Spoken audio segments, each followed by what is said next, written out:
my dad. He's eccentric. That brain of his is what makes him a brilliant, kind, It's a friendship. innovator that thinks mankind is capable of great things. I walked a mile in your shoes today, Jackson. I lived in the shadow of a god. Oh, nice. You almost made it through a whole day without comparing yourself to a god. Rob Lowe. I have never met you before. I have never interviewed you before, and I've been doing this almost 30 years, and I've been a fan of yours just since I was a kid, and this is a total thrill. I'm just tickled to meet you and talk to you. Thank you. Let's not have it be another 30 years for when we talk again. Oh, I hope not. That's a long time. Yeah, for sure.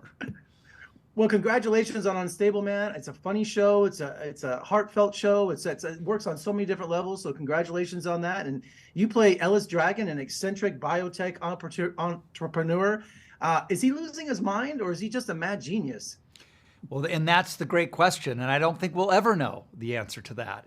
What is the difference between mad and genius? And as a comedy character, it's so beautiful to sort of lampoon these guys who exist today. Like, I don't know, is Elon Musk crazy, or is he a genius, or is he both?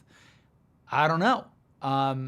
It's a fun character to play for sure. He's suffering from a death in the family, and that can have a tremendous effect on the human mind and emotional well-being, can it? For sure. To earn the crazy, laugh out loud, big comedy moments, I think you have to have the underpinnings of something emotional and something relatable, and putting this family on the edge of mourning the loss of the mother, I think really helps set the table in terms of the emotional stakes of the show and gives it a little more meaning beyond just being funny. Yeah, but who to help him back on track but his introverted, socially shy son. I think that's the groundwork for the comedy right there, because both these characters, the father and son, are just total opposites, aren't they? For sure.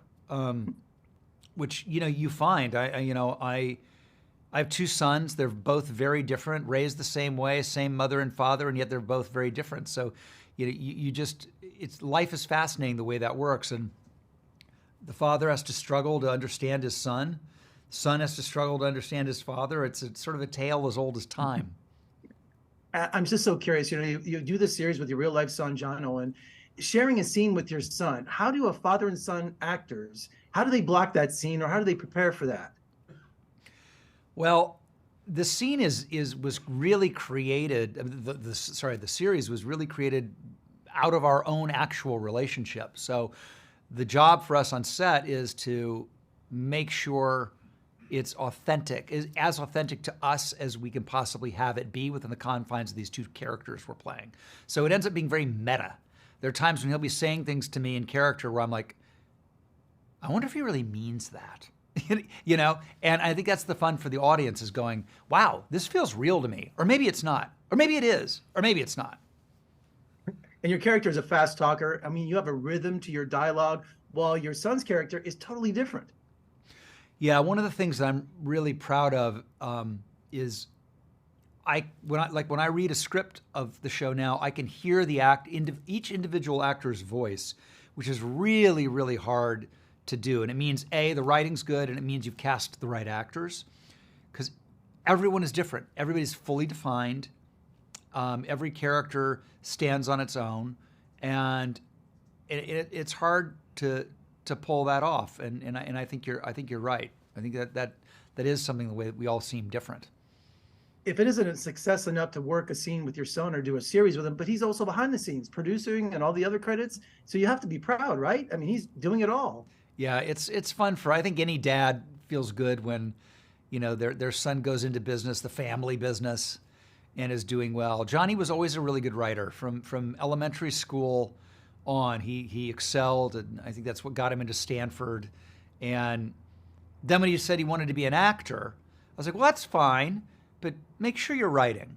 So this is really the dream come true, that he co-created his own project, which is, what I had hoped he would do.